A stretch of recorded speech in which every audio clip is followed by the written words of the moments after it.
ಕೆಲವೊಂದು ಸಲ ಜೀವನದಲ್ಲಿ ಸಮಸ್ಯೆಗಳು ಮಿತಿ ಮೀರಿ ಹೋದಾಗ, ಹದಗೆಟ್ಟು ಹೋದಾಗ, ಕೈ ಮೀರಿ ಹೋದಾಗ ಇರುವಂಥ ಆಶ್ವಾಸನೆ, ಭರವಸೆ, ನಿರೀಕ್ಷೆ ಎಲ್ಲವೂ ಮುರಿದು ಬೀಳುತ್ತದೆ.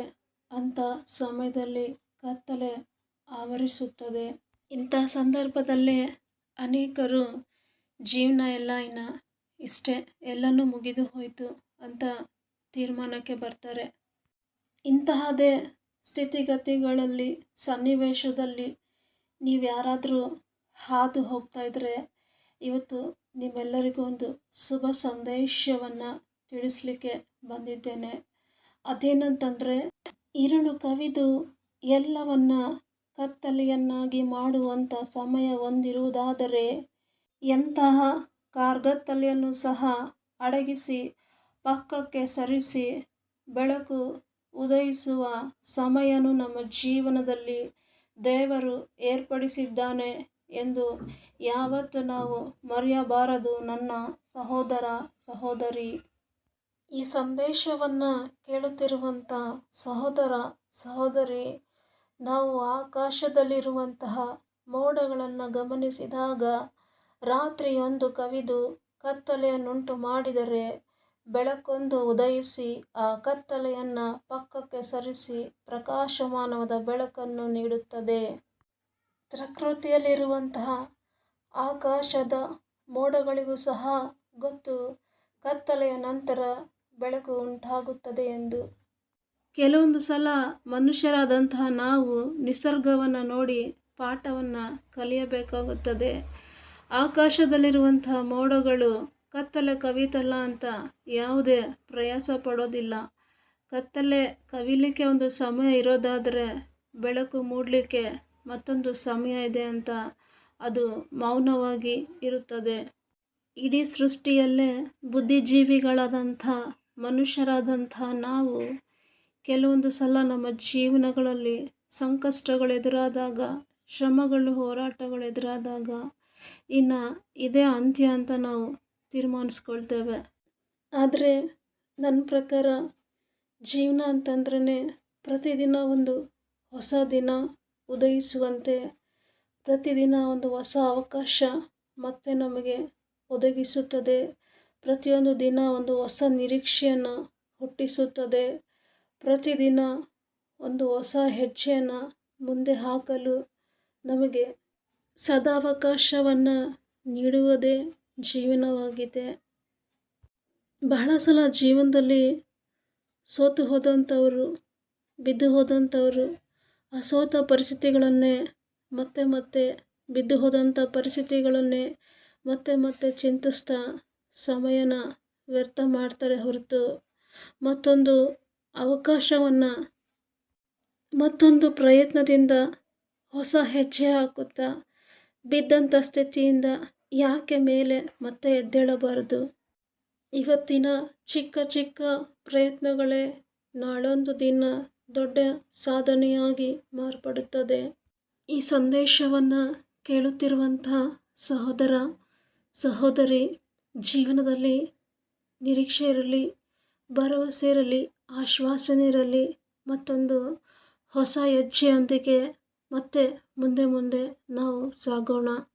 ಮುಖ್ಯವಾಗಿ ನಮ್ಮ ಜೀವನದ ಎಲ್ಲ ಆಗು ಹೋಗುಗಳನ್ನು ಗಮನಿಸ್ತಿರುವಂಥ ದೇವರು ಯಾವತ್ತೂ ನಮ್ಮ ಜೊತೆಯಲ್ಲಿದ್ದಾನೆ ಅನ್ನೋದನ್ನು ನಾವು ಯಾವತ್ತೂ ಮರೆತು ಹೋಗಬಾರದು. ನಾವು ಬಿದ್ದಂಥ ಸ್ಥಿತಿಯಲ್ಲೇ ನಮ್ಮನ್ನು ದೇವರು ಯಾವತ್ತೂ ಕೈ ಬಿಡೋದಿಲ್ಲ. ಸೊ ಬೀಳೋದಕ್ಕೆ ಒಂದು ಸಮಯ ಇದೆ ಅಂದರೆ ಮತ್ತೆ ಮೇಲೆ ಎದ್ದೇಳೋದಕ್ಕೂ ಮತ್ತೊಂದು ಸಮಯವನ್ನು ದೇವರು ನಿಗದಿಪಡಿಸಿದ್ದಾನೆ. ಬಹಳ ಸಲ ನಮ್ಮ ಜೀವನಗಳಲ್ಲಿ ನಾವು ಬಿದ್ದು ಹೋದಾಗ ಅಥವಾ ಸೋತು ಹೋದಾಗ ಜನರ ಸಹಾಯವನ್ನು ಬಯಸ್ತವೆ, ಜನರನ್ನು ನಿರೀಕ್ಷಿಸ್ತವೆ. ಆದರೆ ಎಷ್ಟರ ಮಟ್ಟಿಗೆ ಜನರು ಯಾರ ಜೀವನದಲ್ಲಿ ಸಹಾಯಕರಾಗಿ ನಿಂತಿದ್ದಾರೋ ನನಗೆ ಗೊತ್ತಿಲ್ಲ. ಆದರೆ ಬಹಳ ಸಂದರ್ಭಗಳಲ್ಲಿ ನಾವು ಬಿದ್ದಂಥ ಸಮಯದಲ್ಲಿ ನಮ್ಮನ್ನು ಎತ್ತಲು ಜನರು ಯಾರು ಮುಂದೆ ಬರೋದಿಲ್ಲ. ಒಂದು ವೇಳೆ ಮನುಷ್ಯರು ದೊಡ್ಡ ಮನಸ್ಸು ಮಾಡಿ ಮುಂದೆ ಬಂದ್ರೂ ಯಾವುದೋ ಒಂದು ಸ್ವಾರ್ಥದಿಂದ ಬಂದಿರ್ತಾರೆ. ಮಾಡಿದಂಥ ಉಪಕಾರಕ್ಕೆ ಪ್ರತಿಯಾಗಿ ಮತ್ತೊಂದನ್ನು ನಮ್ಮ ಜೀವನದಲ್ಲಿ ಬಯಸಿನೇ ಬರ್ತಾರೆ ಹೊರತು ನಿಸ್ವಾರ್ಥವಾಗಿ ನಮ್ಮನ್ನು ಸಹಾಯ ಮಾಡಲಿಕ್ಕೆ, ನಮ್ಮನ್ನು ಬೆಳೆಸಲಿಕ್ಕೆ ದೇವರು ಬಿಟ್ಟರೆ ಬೇರೆ ಯಾರು ಮುಂದೆ ಬರಲಿಕ್ಕೆ ಸಾಧ್ಯ ಇಲ್ಲ. ಯಾಕೆ ಮಾತು ಹೇಳ್ತಾ ಇದ್ದೀನಿ ಅಂತಂದರೆ, ನನ್ನ ಜೀವನದಲ್ಲಿ ಸ್ವತಃ ನಾನು ಅನುಭವಿಸಿ ತಿಳಿದುಕೊಂಡಂಥ ಅನುಭವದ ಮಾತು ಇದಾಗಿದೆ.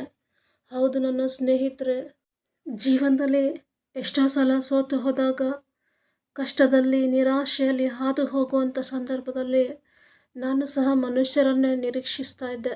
ಆದರೆ ಯಾವ ಮನುಷ್ಯರು ನನ್ನನ್ನು ಉದ್ಧಾರ ಮಾಡಲಿಕ್ಕೆ ಬರಲಿಲ್ಲ. ನಾನು ನನ್ನವರು ಅಂತ ಅಂದ್ಕೊಂಡವರೆಲ್ಲ ಅಂಥ ಸಂದರ್ಭದಲ್ಲೇ ನಾನು ಯಾರೋ ಪರಿಚಯವಿಲ್ಲದಷ್ಟು ದೂರ ಸರಿದು ಹೋದರು.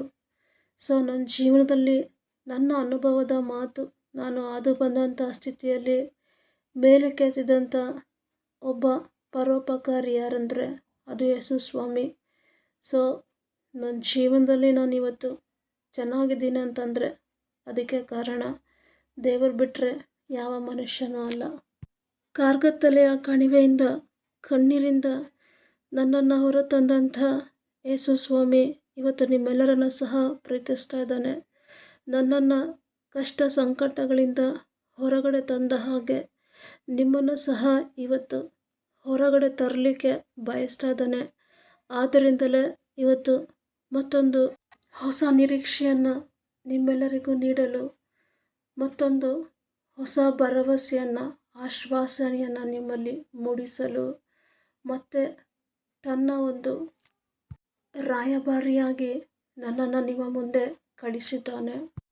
ಈ ಸಂದೇಶವನ್ನು ಕೇಳುತ್ತಿರುವ ಪ್ರತಿಯೊಬ್ಬರನ್ನು ಉತ್ತೇಜನಪಡಿಸಲು ದೇವರು ಇವತ್ತೊಂದೊಳ್ಳೆಯ ಕಥೆಯನ್ನು ಉಪಯೋಗಿಸಿಕೊಂಡು ಒಂದೊಳ್ಳೆಯ ಸಂದೇಶವನ್ನು ನೀಡಲಿದ್ದಾರೆ.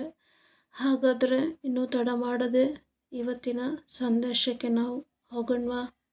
ಇವತ್ತಿನ ಈ ಸಂದೇಶದಲ್ಲೂ ಮರಿಯ, ಮಾರ್ತಾ ಎಂಬ ಸಹೋದರಿಯರ ನಿರೀಕ್ಷೆ ಮುರಿದು ಬಿದ್ದಾಗ, ಆಶ್ವಾಸನೆ ಕಳೆದುಕೊಂಡಾಗ, ಜೀವನದಲ್ಲಿ ಕತ್ತಲೆ ಕಣ್ಣೀರು ಆವರಿಸಿದಾಗ ಯೇಸು ಸ್ವಾಮಿ ಅವರ ಮಧ್ಯದಲ್ಲಿ ಬೆಳಕಾಗಿ ಬಂದು ಅವರ ಜೀವನದಲ್ಲಿ ಆವರಿಸಿದ ಕತ್ತಲೆಯನ್ನು ತೊಲಗಿಸಿ ಮತ್ತೆ ಅವರ ಜೀವನಗಳನ್ನು ಪುನರ್ಸ್ಥಾಪಿಸಿದರು. ಇವತ್ತಿನ ಸಂದೇಶ ಭಾಗಕ್ಕಾಗಿ ನಾನು ಆರಿಸಿಕೊಂಡಂಥ ಭಾಗ ಸತ್ಯವೇದ ಪುಸ್ತಕದಿಂದ ಯೋಹನ ಬರೆದ ಪುಸ್ತಕ 11ನೇ ಅಧ್ಯಾಯದಿಂದ. ಸೊ ಈ ಒಂದು ಅಧ್ಯಾಯದಲ್ಲಿ ನಾವೊಂದು ಚಿಕ್ಕ ಕಥೆಯನ್ನು ಕಾಣ್ತೇವೆ. ಆ ಕಥೆ ಈ ರೀತಿಯಾಗಿದೆ. ಬೆಥಾನ್ಯ ಎಂಬ ಸ್ಥಳದಲ್ಲಿ ಲಾಜರನೆಂಬ ಒಬ್ಬ ವ್ಯಕ್ತಿ, ಅವನಿಗೆ ಮರಿಯ, ಮಾರ್ತಾಳೆಂಬ ಅಕ್ಕ ತಂಗಿಯರಿರ್ತಾರೆ. ಸೊ ಅವರ ಜೀವನದಲ್ಲಿ ಅದೊಂದು ದಿನ ಕಾರ್ಗತ್ತಲೆಯೊಂದು ಆವರಿಸಿತು. ಅದೇನೆಂದರೆ ಲಾಜರನು ಅಸ್ವಸ್ಥನಾಗ್ತಾನೆ. ಸೊ ಅಂಥ ಸಂದರ್ಭದಲ್ಲಿ ಮರಿಯ, ಮಾರ್ತಾಳು ಯೇಸು ಸ್ವಾಮಿಗೆ ಸಂದೇಶವನ್ನು ರವಾನಿಸ್ತಾರೆ. ಆದರೂ ಇವರು ನಿರೀಕ್ಷಿಸಿದಂಥ ಸಮಯದಲ್ಲಿ ಯೇಸು ಸ್ವಾಮಿ ಬರದ ಕಾರಣ ಆ ಲಾಜರನು ಸತ್ತು ಹೋಗ್ತಾನೆ. ಈಗ ಲಾಜರನು ಸತ್ತು 4 ದಿನಗಳಾಯಿತು. ಅದಾದ ನಂತರ ಯೇಸು ಸ್ವಾಮಿ ಲಾಜರನನ್ನು ಹುಡುಕಿಕೊಂಡು ಬೆಥಾನ್ಯ ಪಟ್ಟಣಕ್ಕೆ ಬರ್ತಾರೆ. ಇತ್ತ ತನ್ನ ಸಹೋದರನನ್ನು ಕಳೆದುಕೊಂಡಂತಹ ಮರಿಯ, ಮಾರ್ತಳು ದುಃಖಾಕ್ರಾಂತರಾಗಿರ್ತಾರೆ. ಸೊ ಅಂಥ ಸಂದರ್ಭದಲ್ಲಿ ಯೇಸು ಸ್ವಾಮಿ ಅವರನ್ನು ಸಂದರ್ಶಿಸಿ ಮತ್ತೊಮ್ಮೆ ಲಾಜರನ್ನು ಸತ್ತ ಆ ಸ್ಥಿತಿಯಿಂದ ಮೇಲೆ ಎಬ್ಬಿಸಲು ಯೇಸು ಮತ್ತೆ ಸಮಾಧಿಯ ಬಳಿಗೆ ಬಂದರು. ಅದು ಗವಿಯಾಗಿತ್ತು. ಅದರ ಬಾಯಿಗೆ ಒಂದು ಕಲ್ಲು ಆನಿಸಿತ್ತು. ಯೇಸು ಆ ಕಲ್ಲನ್ನು ತೆಗೆದುಹಾಕಿರಿ ಅನ್ನಲು ತೀರಿ ಹೋದವನ ಅಕ್ಕನಾದ ಮಾರ್ತಾಳು, ಸ್ವಾಮಿ, ಅವನು ಸತ್ತು 4 ದಿವಸವಾಯಿತು, ಈಗ ನಾತ ಹುಟ್ಟಿದೆ ಅಂದಳು. ಯೇಸು ಆಕೆಗೆ, ನೀನು ನಂಬಿದರೆ ದೇವರ ಮಹಿಮೆಯನ್ನು ಕಾಣುವಿ ಎಂದರು. ನಂತರ ಮತ್ತೊಮ್ಮೆ ಆ ಕಲ್ಲನ್ನು ತೆಗೆದುಹಾಕಿರಿ ಎಂದರು ಯೇಸು. ಆಗ ಯೇಸು ದೊಡ್ಡ ಶಬ್ದದಿಂದ, ಲಾಜರನೇ, ಹೊರಗೆ ಬಾ ಎಂದು ಕೂಗಿದನು. ಸತ್ತಿದ್ದವನು ಹೊರಗೆ ಬಂದನು. ಅವನ ಕೈಕಾಲುಗಳು ಬಟ್ಟೆಗಳಿಂದ ಕಟ್ಟಿದ್ದವು. ಅವನ ಮುಖವು ಕೈಪಾವುಡದಿಂದ ಸುತ್ತಿತ್ತು. ಯೇಸು ಅವರಿಗೆ, ಅವನನ್ನು ಬಿಚ್ಚಿರಿ, ಹೋಗಲಿ ಎಂದು ಹೇಳಿದರು. ಇವತ್ತಿನ ಈ ಕಥೆಯನ್ನು ಆಧಾರ ಮಾಡಿಕೊಂಡು ಕೆಲವೊಂದು ಪಾತ್ರಗಳನ್ನು ನಾನು ನಿಮಗೆ ಪರಿಚಯಿಸುತ್ತಾ ಅದರ ಮಾರ್ಮಿಕ ಸತ್ಯವನ್ನು ಈಗ ನಾವು ತಿಳಿದುಕೊಳ್ಳೋಣ. ಈ ಸಂದೇಶದ ಮೊದಲನೆಯ ಪಾತ್ರ ಲಾಜರನಿಗೆ ಬಂದಂಥ ಅಸ್ವಸ್ಥತೆ ಅಥವಾ ರೋಗ. ಇದರ ಮಾರ್ಮಿಕ ಸತ್ಯ ಶ್ರಮ, ಅಂದರೆ ಇದು ಒಂದು ಶ್ರಮೆಗೆ ಸಂಕೇತವಾಗಿದೆ. ಈಗ ಈ ಸಂದೇಶದ ಎರಡನೆಯ ಪಾತ್ರ ಗವಿ, ಕತ್ತಲೆಯಿಂದ ಆವರಿಸಿರುವ ಒಂದು ಸ್ಥಳ.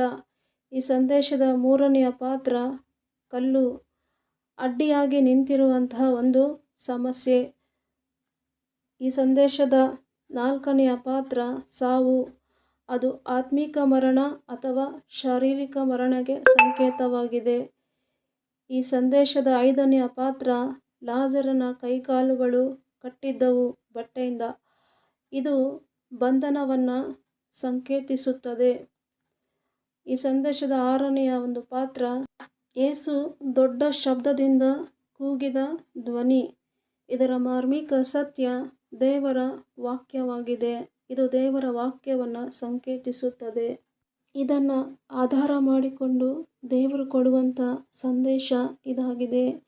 ಈ ಒಂದು ಸಂದೇಶವನ್ನು ಕೇಳುತ್ತಿರುವಂಥ ಸಹೋದರ ಸಹೋದರಿ, ಇವತ್ತು ಯಾವ ಕತ್ತಲೆ ನಿನ್ನ ಜೀವನವನ್ನು ಆವರಿಸಿದೆ, ಯಾವ ಬಂಧನಗಳು ನಿನ್ನ ಕೈಕಾಲುಗಳನ್ನು ಕಟ್ಟಿ ಹಾಕಿದೆ, ಯಾವ ಸಮಸ್ಯೆಗಳೆಂಬ ಕಲ್ಲು ಬಂಡೆಗಳು ನಿನ್ನನ್ನು ಅಡಗಿಸಿ ಮುಂದೆ ಸಾಗಲಾರದೆ ಅಡ್ಡಿಯಾಗಿ ನಿಂತಿದೆ, ಯಾವ ಶ್ರಮೆಗಳು ನಿನ್ನನ್ನು ಆತ್ಮಿಕವಾಗಿ, ದೈಹಿಕವಾಗಿ, ಮಾನಸಿಕವಾಗಿ ಕುಗ್ಗಿಸುತ್ತಿವೆ, ನೀನೆಲ್ಲ ಸತ್ತ ಪರಿಸ್ಥಿತಿಗಳಿಗೆ ಮತ್ತೆ ಜೀವ ತುಂಬಲು ದೇವರ ಒಂದು ಮಾತು ಸಾಕು. ಇವತ್ತಿನ ಈ ಸಂದೇಶ ಭಾಗದಲ್ಲಿ ಸತ್ತಂಥ ಲಾಜರನನ್ನು ಮೇಲೆಬ್ಬಿಸಿದಂಥ ಯೇಸು ಇವತ್ತು ನಿನ್ನೆಲ್ಲ ಸತ್ತ ಪರಿಸ್ಥಿತಿಗಳಿಗೆ ಜೀವ ತುಂಬಲು, ಅದರಿಂದ ನಿನಗೆ ಹೊರತರಲು ಯೇಸು ಸಿದ್ಧನಾಗಿದ್ದಾನೆ. ಹಾಗೂ ಈ ಸಂದೇಶದ ಮೂಲಕ ಇವತ್ತು ಸತ್ತ ಪರಿಸ್ಥಿತಿಯಲ್ಲಿರುವಂಥ ನಿನ್ನನ್ನೇ ಕೂಗಿ ಕರೀತಾ ಇದ್ದಾನೆ. ಸಹೋದರ ಸಹೋದರಿ, ನಿನ್ನ ಬಿದ್ದಂಥ ಸ್ಥಿತಿಯಿಂದ ಮೇಲೆ ಎದ್ದೇಳು ಎಂದು. ಯೇಸುವಿನ ಶಬ್ದವನ್ನು ಆಲಿಸಿದಂಥ ಲಾಜರನು ಆ ಪರಿಸ್ಥಿತಿಯಿಂದ ಮೇಲೆ ಎದ್ದನು. ಇವತ್ತು ಸಂದೇಶವನ್ನು ಕೇಳ್ತಿರುವಂಥ ಸಹೋದರ ಸಹೋದರಿ, ಇವತ್ತಿನ ಈ ಸಂದೇಶವನ್ನು ಆಲಿಸುತ್ತಿರುವಂಥ ನೀನು ಸಹ ಇದನ್ನು ನಂಬಿದರೆ, ಈ ಸಂದೇಶ ಎಂಬ ದೇವರ ವಾಕ್ಯ ನಿನಗಾಗಿಯೇ ನಿನ್ನನ್ನೇ ಕೂಗಿ ಕರೆಯುತ್ತಿದೆ ಎಂದು ವಿಶ್ವಸಿಸುವುದಾದರೆ ದೇವರ ಮಹಿಮೆಯನ್ನು ಖಂಡಿತ ಕಾಣುವಿ. ಈ ಸಂದೇಶವನ್ನು ಆಲಿಸುತ್ತಿರುವಂಥ ಸಹೋದರ ಸಹೋದರಿ, ದೇವರ ವಾಕ್ಯ ಸತ್ತ ಲಾಜರನನ್ನು ಮತ್ತೆ ಬದುಕಿಸಿತು, ಮತ್ತೆ ಮೇಲೆ ಎಬ್ಬಿಸಿತು. ಬೆಳಕನ್ನೇ ಕಾಣದ ಹಾಗೆ ಅಡ್ಡಿಯಾಗಿದ್ದ ಆ ಕಲ್ಲನ್ನು ಸರಿಸಿತು. ಅವನ ಬಂಧನಗಳನ್ನು ದೇವರ ವಾಕ್ಯ ಬಿಚ್ಚಿತು, ಮತ್ತೆ ಅವನನ್ನು ನಡೆಸಿತು. ಅದರಂತೆ ಇವತ್ತಿನ ಈ ದೇವರ ವಾಕ್ಯ ನಿನ್ನ ಎಲ್ಲ ಪರಿಸ್ಥಿತಿಗಳನ್ನು ಬದುಕಿಸಿ ಮತ್ತೆ ಸತ್ತ ಸ್ಥಿತಿಯಿಂದ ಮೇಲೆ ಎಬ್ಬಿಸಿದೆ. ಹಾಗೂ ಕತ್ತಲೆ ಆವರಿಸಿದಂಥ ನಿನ್ನ ಜೀವನದಲ್ಲಿ ಈ ವಾಕ್ಯ ಇವತ್ತು ಬೆಳಕನ್ನು ತಂದಿದೆ. ನಿನಗೆ ಅಡ್ಡಿಯಾಗಿದ್ದಂಥ ಪ್ರತಿಯೊಂದು ಕಲ್ಲನ್ನು ಸರಿಸಿದೆ. ನಿನ್ನ ಕಟ್ಟಿದ ಪ್ರತಿಯೊಂದು ಬಂಧನಗಳನ್ನು ಇವತ್ತಿನ ಈ ವಾಕ್ಯ ಬಿಚ್ಚಿದೆ ಎಂದು ನೀನು ನಂಬುವುದಾದರೆ ದೇವರ ಮಹಿಮೆಯನ್ನು ಖಂಡಿತ ಕಾಣುವಿ.